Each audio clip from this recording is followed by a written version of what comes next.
Une chose vraiment difficile, c'est arrêter les jeunes compatriotes qui veulent se lancer dans l'aventure de la traversée du continent, de tout le continent, pour atteindre le Mexique, et de là passer la frontière avec la Californie pour entrer aux États-Unis. Primo, ils viennent de tous les coins du monde. Deuxièmement, jusqu'à présent, l'immigration américaine ne leur ferme pas la porte au nez. En effet, c'est un mouvement global. Autrement dit, à l'échelle de toute la planète, on n'avait jamais vu un tel déplacement de population, probablement depuis la fin de la Seconde Guerre mondiale en 1945. Les villes mexicaines près de la frontière avec la Californie sont submergées. On y parle, nous dit-on, toutes les langues, sauf l'espagnol, mais le français, l'anglais, le créole, l'ourdou, le lingala et le somali. Autrement dit, ces migrants, qui semblent n'avoir peur de rien, viennent de lointains pays d'Afrique et d'Asie. Les passagers haïtiens ne représentent qu'une goutte d'eau. Nombreux sont aussi les Dominicains, ainsi que les Cubains qui se lancent dans l'aventure.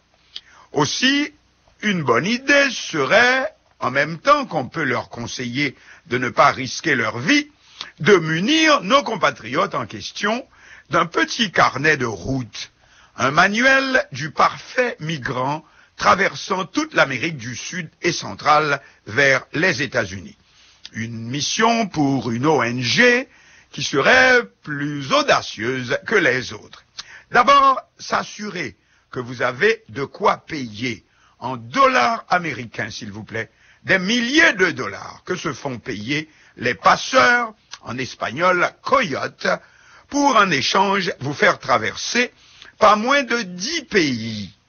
De quoi financer les moyens de transport, autobus, bateaux de pêche, à pied ou à dos de mulet, ou d'autres formes de déplacement des plus hétéroclites, sauf la baleine de Jonas qui manque à l'appel.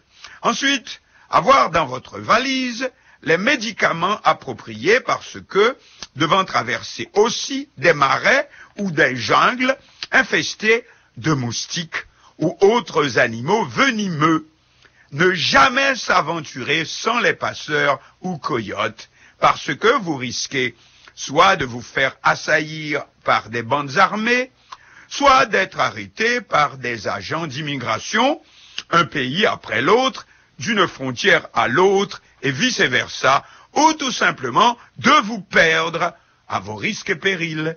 Ainsi, on rapporte qu'en août dernier, 10 migrants, en majorité des Haïtiens, se sont noyés en traversant le lac du Nicaragua. À ce propos, certains de ces pays du continent sont plus à redouter que d'autres. Ainsi, le Panama et le Nicaragua seraient les plus dangereux. Abdou Akarema, du Ghana, 38 ans, a été dépouillé même des habits qu'il portait par des hommes armés dans la jungle près de Managua. Les plus exposées sont les voyageuses. Ils fouillent les femmes jusque dans leurs parties intimes pour voir si elles ne cachent pas de l'argent ou des bijoux. Les violences sexuelles sont courantes. Entrer au Nicaragua est plus facile, mais le laisser l'est beaucoup moins. En effet, le Nicaragua a décidé de fermer ses frontières pour lutter contre le flot de Cubains en route pour les États-Unis.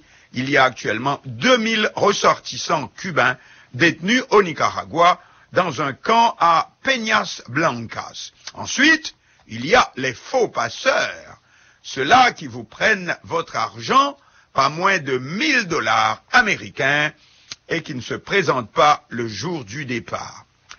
Enfin, ce qui ne facilite pas la tâche pour les services d'immigration de ces pays, la plupart des migrants voyagent sans passeport, sans papier. Alors comment distinguer les Congolais des Ougandais ou des Haïtiens? Cela jusqu'au Mexique, où il est possible, si vous y parvenez, d'obtenir des documents d'immigration afin de poursuivre jusqu'aux États-Unis. Pourquoi? Eh bien, du fait que le Mexique n'a pas signé d'accord de déportation avec aucun de nos pays. Enfin, il y en a qui mettent quelques semaines pour accomplir le voyage, alors que pour d'autres, cela peut prendre de nombreux mois, surtout s'ils se font attraper par l'immigration en se glissant d'un pays à l'autre. Et ce sont plusieurs semaines en prison. Le ministre haïtien des Affaires étrangères passe un temps fou au téléphone avec ses homologues sud-américains au sujet de compatriotes menacés de déportation ici ou là.